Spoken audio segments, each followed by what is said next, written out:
नमस्कार। कुछ दिन पहले अपने दूसरे चैनल पर हर्ष कुमार, जो मेरा दूसरा चैनल है, उस पर मैंने एक वीडियो बनाया था और उस वीडियो में ये बताया था कि बिहार और केरल के पूर्व गवर्नर आरिफ मोहम्मद खान को नया राजदूत बनाकर, यानी कि उच्चायुक्त बनाकर भेजा जा रहा है बांग्लादेश, यानी कि ढाका उनको भेजा जा रहा है। और ये वीडियो बड़ा ही चला था, आप सब लोगों ने बहुत पसंद भी किया था क्योंकि इसमें मैंने बड़ी एक्सक्लूसिव जानकारी दी थी। हालांकि दिल्ली के जो गलियारे हैं, जो राजनीतिक गलियारे हैं, प्रशासनिक गलियारे हैं, सरकार की जो एक पूरा सिस्टम है, मशीनरी है, उसके भीतर ये चर्चा बड़े जोर शोर से थी।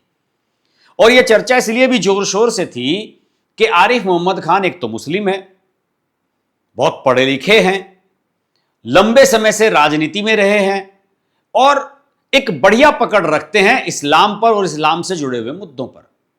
लगभग 6 साल तक उन्हें लगातार नरेंद्र मोदी ने गवर्नर बना करके रखा, पहले केरल का और फिर बिहार का। और बिहार में उनके कार्यकाल के दौरान ही यह तय हुआ कि नीतीश कुमार स्टेप डाउन करेंगे और बीजेपी का मुख्यमंत्री बनेगा। लोग तो यह भी कहते हैं कि उन्होंने ही यहां पर आकर, बिहार में पटना में आकर यह मिशन सफल किया। और जैसे ही यह तय हुआ उसके बाद वहां से उनको हटा दिया गया और उसके बाद से वो वेटिंग में चल रहे थे। अब कुछ खबरें दूसरी तरह की आनी शुरू हुई है। हालांकि जिस समय मैं वीडियो बना रहा हूं उस समय कोई आधिकारिक रूप से इसकी कोई घोषणा नहीं हुई है और ना ही कोई सूचना जारी की गई है, लेकिन बाकायदा अखबारों में खबर छप चुकी है और कुछ बीजेपी के सीनियर लीडर्स ने, जिन पर हम भरोसा कर सकते हैं, बाकायदा इसका ऐलान कर दिया है कि दिनेश त्रिवेदी ढाका में नए उच्चायुक्त होंगे भारत के। और भारत सरकार ने इसकी सूचना बाकायदा बांग्लादेश की सरकार को दे दी है और बांग्लादेश की सरकार की हरी झंडी का इंतजार है।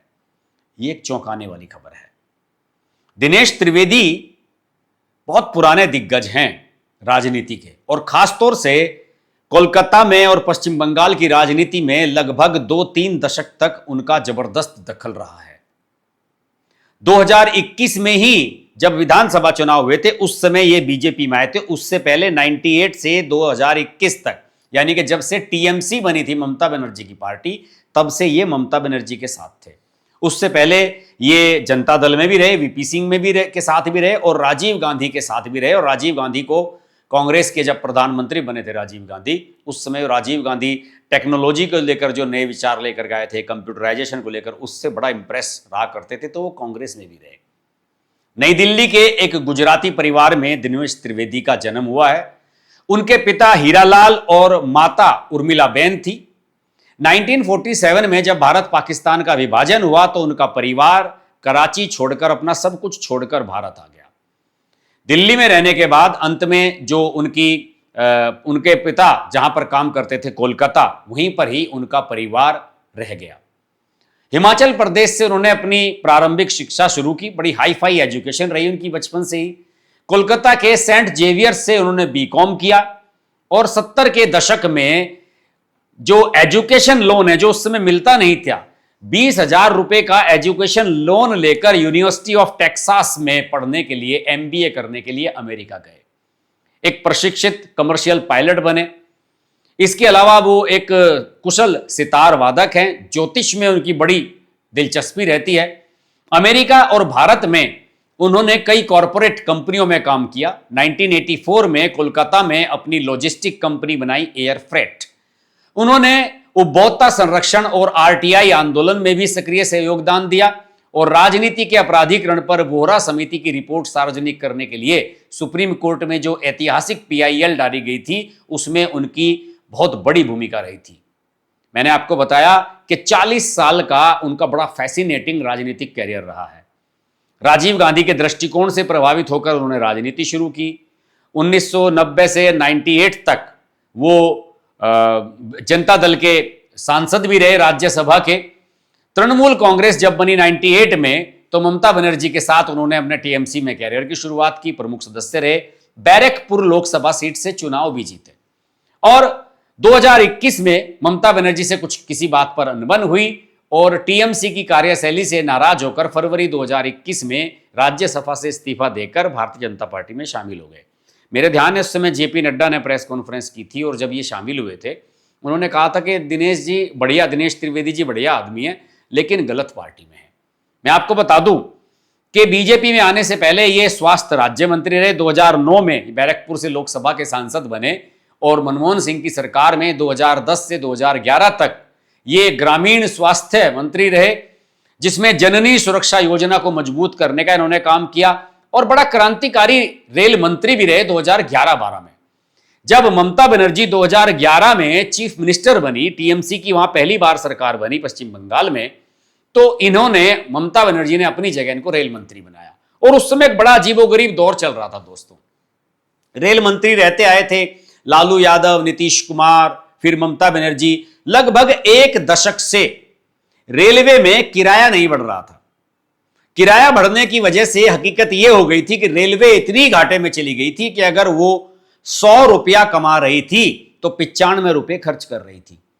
इंफ्रास्ट्रक्चर बनाने के लिए, नई ट्रेनें चलाने के लिए, नई रेलवे लाइन बिछाने के लिए, लाइनों को डबल करने के लिए और हाईटेक ट्रेन चलाने के लिए इसके पास, सरकार के पास पैसा ही नहीं बच रहा था। तो उन्होंने पहली बार, मुझे लगता है शायद 10-11 के साल के बाद पहली बार उन्होंने किराए बढ़ाने में ऐतिहासिक निर्णय लिया था और यात्री किराया बढ़ाने का जो उनका फैसला था उसमें टीएमसी ने ही उनका विरोध किया। ममता बनर्जी ने कहा कि देखिए हमारा आदमी और ऐसा काम कर रहा है, क्योंकि ममता बनर्जी भी रेलवे मंत्री थी, उन्होंने भी किराया नहीं बढ़ाया था। लालू ने भी और ममता ने बर्बाद किया रेलवे को, लेकिन उन्हें अपने पद से इस्तीफा देना पड़ा। ममता बनर्जी ने यह कहा कि यह आपने सही नहीं किया है और हमारी पार्टी के सिद्धांत के विरोध में है कि आपने किराया क्यों बढ़ाया, लेकिन उन्होंने अपने सिद्धांत ऊपर रखे और उन्होंने इस्तीफा दे दिया। उन्हें 2016-17 में उत्कृष्ट सांसद पुरस्कार से भी सम्मानित किया जा चुका है और साथ ही उनके पास साउथ सेंटर जो जिनेवा में है और संसदीय मंचों के माध्यम से कूटनीति का भी अनुभव है। तो ऐसे व्यक्ति को ढाका में यानी कि बांग्लादेश में भेजा जाना यह निश्चित रूप से एक बड़ा ही इंटरेस्टिंग बदलाव तो है ही दोस्तों। हालांकि मुझे समझ में नहीं आया कि आरिफ मोहम्मद खान को क्यों नहीं इसके लिए कंसीडर किया गया, वो भी उपयुक्त हो सकते थे, लेकिन दिनेश त्रिवेदी भी मुझे लगता है कि ये काम बढ़िया कर सकते हैं। हालांकि नरेंद्र मोदी जी की एक आदत बन चुकी है कि वो जो चीजें प्रचलन में हैं उसकी तरफ वो नहीं जाते हैं, कुछ नया करने की कोशिश करते हैं। शायद उन्होंने हमारा वो वीडियो देख लिया होगा जिसमें हमने आरिफ मोहम्मद खान को वहां का उच्चायुक्त हाई कमिश्नर बनाने की जो सिफारिश कर दी थी कि भाई वो बन सकते हैं वहां पर। तो हो सकता है कि नरेंद्र मोदी जी ने कहा कि भाई इन हर्ष की बात लाइव वालों का जो वीडियो है इसमें हमारी योजना रिवील हो गई है, इसलिए किसी और नाम का ऐलान कर दिया जाए। हालांकि मैं मजाक में ये बात कह रहा हूं, लेकिन ऐसा होता है मोदी जी के साथ अक्सर। और देखिए जब ये बीजेपी में शामिल हुए 2021 में, तो उस समय चर्चा ये थी कि शायद ये विधानसभा का चुनाव लड़ेंगे, लेकिन विधानसभा का चुनाव नहीं लड़े। फिर लोगों को लगा कि 2024 का लोकसभा चुनाव, बैरकपुर लोकसभा सीट है, वहां से जरूर लड़ेंगे, लेकिन वहां से नहीं लड़े, अर्जुन सिंह लड़े। अर्जुन सिंह 2019 में जब बीजेपी के टिकट पर वहां से सांसद बने थे उन्हीं को लड़ाया गया। हालांकि 2019 में अर्जुन सिंह पार्थ भौमिक से, टीएमसी के जो प्रत्याशी थे, उनसे हार गए। उस समय भी लोगों ने चर्चा की थी कि दिनेश त्रिवेदी यहां से चुनाव क्यों नहीं लड़े, लेकिन दिनेश त्रिवेदी हैं और पार्टी है, इनकी अपनी कुछ रणनीति है। वैसे मैं आपको बता दूं कि बहुत कम ऐसा होता है कि किसी गैर आईएफएस यानी कि जो फॉरेन सर्विस का जो कोई अधिकारी हो उसके अलावा किसी को राजदूत या उच्चायुक्त बनाया जाए। बहुत कम उदाहरण है। अभी अगर मैं रिसेंट उदाहरण की बात करूं तो 2019 में जो पूर्व सेना प्रमुख थे जनरल दलबीर सुहाग, उनको सेशल्स भेजा गया था। हालांकि सेशल्स एक बड़ा समुद्री देश है, छोटा सा देश है, वो इतना इंपॉर्टेंट नहीं बनता। लेकिन इससे पहले 1991 में प्रोफेसर बिमल प्रसाद को नेपाल भेजा गया था, वो भी आईएफएस नहीं थे। जैसे वाशिंगटन में, लंदन में भी कुछ एक दो नाम ऐसे याद आ रहे हैं मुझे जो पॉलिटिशियन रहे हैं या फिर कह सकते हैं कि आईएफएस नहीं रहे हैं और उसके बावजूद भी हमारे वहां पर एम्बेसडर रहे हैं। लेकिन संभवतः सरकार की जो सोच रहती है वो ये रहती है कि जो फॉरेन सर्विस के अधिकारी हैं वो ज़्यादा डिसिप्लिन के और ज़्यादा प्रोटोकॉल के साथ काम करते हैं, जिसकी बाहर आवश्यकता पड़ती है। लेकिन जहां जिस देश के साथ आपके संबंध बड़े कूटनीतिक और बड़े नाजुक दौर से गुजर रहे हों, वहां पर इस प्रकार के जो गैर आईएफएस अफसर हैं उनको भी भेजा जाता है, क्योंकि यह माना जाता है कि अगर आईएफएस अफसर को भेजेंगे तो वो ज्यादा रिस्क नहीं उठाता, कि उसे डर रहता है कि मेरे कैरियर पर दाग लग जाएगा, मेरा रिकॉर्ड खराब हो जाएगा, या मेरी क्लास लग जाएगी, या मुझे जवाब ज्यादा देना पड़ेगा। तो इसलिए वो लाल फीताशाही में, रेड टेप में और प्रोटोकॉल में, इन सब में, सिस्टम में फंसकर रह जाता है। लेकिन अब जैसे दिनेश त्रिवेदी को भेजा गया है, तो दिनेश त्रिवेदी के बारे में कह सकते हैं कि वो सीधे प्रधानमंत्री नरेंद्र मोदी को भी ब्रीफ कर सकते हैं, वित्त मंत्री को भी कर सकते हैं, रक्षा मंत्री को भी कर सकते हैं, गृह मंत्री से भी सीधे बात कर सकते हैं। तो उनका जो सीधा सीधा संपर्क है वो सरकार की जो मुख्य मशीनरी है उससे हो जाता है। और आप सब जानते ही हैं दोस्तों कि बड़ा नाजुक स्थिति है बांग्लादेश और भारत के रिश्तों की। जब शेख हसीना को वहां से निकाला गया तो भारत ने उनको यहां पर शरण दी, अभी भी वो भारत में रह रही हैं। अभी हाल ही में जो नए विदेश मंत्री बने हैं बांग्लादेश के, वो आए थे और उन्होंने कहा था कि हम प्रत्यर्पण करना चाहते हैं, यानी कि आप शेख हसीना को हमारे हवाले कीजिए। लेकिन सरकार ने अभी उस पर ज़्यादा ध्यान नहीं दिया है। और इससे पहले आप जानते ही हैं कि शेख हसीना के बाद जो वो बुढ़ा बना था मोहम्मद यूनुस, नोबेल पुरस्कार विजेता, उसके समय में तो भारत और बांग्लादेश के संबंध बेहद खराब हो गए थे। हिंदुओं पर अत्याचार, चाइना की गोद में जाकर के बैठ गया था, भारत के संबंध बहुत ज्यादा खराब हो गए थे। लेकिन उसके बावजूद भी भारत ने वहां के राजनीतिक स्थिति पर नजर बनाए रखी और बेगम खालिदा जिया जो अब इस दुनिया में नहीं है, उनकी पार्टी अब सत्ता में लौट करके आई है। अभी हाल ही में जो चुनाव हुए हैं कुछ महीने पहले, और उनके बेटे तारिक रहमान वहां के प्रधानमंत्री बने हैं। तो तारिक रहमान ने थोड़ी सी पाकिस्तान की जो चापलूसी है वो कम की है, चाइना की चापलूसी थोड़ी कम की है, और वो जानते हैं कि तत्काल रूप से भारत जितना आपके काम आ सकता है कितना दूसरा कोई नहीं आ सकता। जैसे अभी संकट आया, हॉर्मुज जो बंद हुआ है और सारी दुनिया के लिए एनर्जी का संकट आया, उसमें भारत ने उनको हजारों टन, लाखों टन डीजल दिया, भारत ने बांग्लादेश की सहायता की। तो इन सब चीजों का जो सिलसिला है दोस्तों वो लगातार चलता ही रहता है। लेकिन भारत और बांग्लादेश के रिश्ते बहुत खराब रहे हैं। जैसे कि आप जानते हैं कि आईपीएल से वहां के क्रिकेटर को निकाल दिया गया बीसीसीआई के द्वारा, तो बांग्लादेश ने अपनी टीम भारत में हो रहे T20 वर्ल्ड कप में नहीं भेजी थी।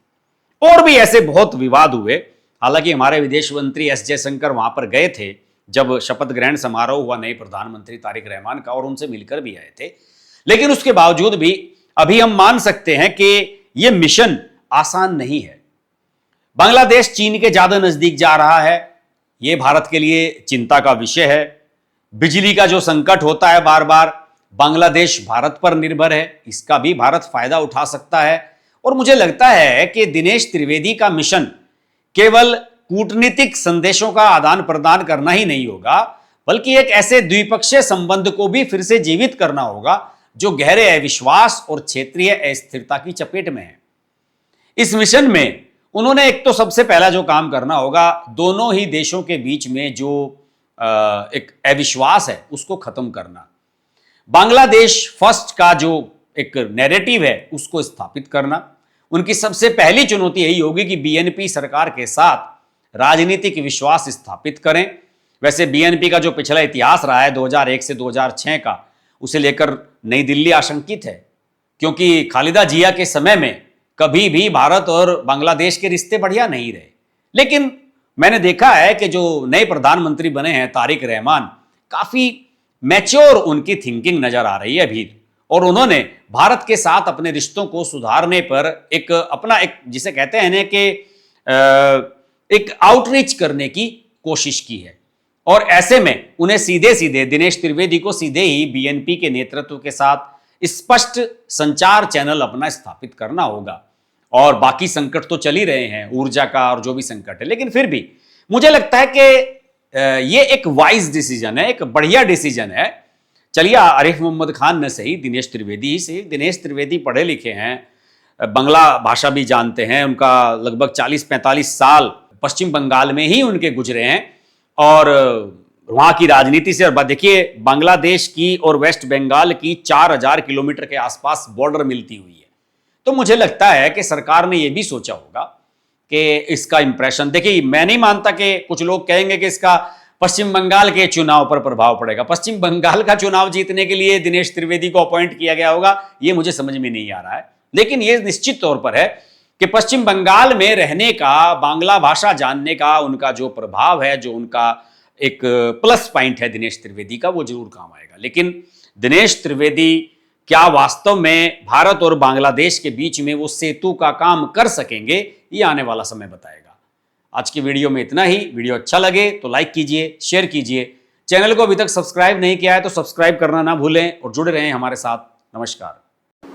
अगर आपको हमारी वीडियो पसंद आई तो वीडियो को लाइक करें, चैनल को सब्सक्राइब करें और नोटिफिकेशंस के लिए बेल आइकन को प्रेस करें।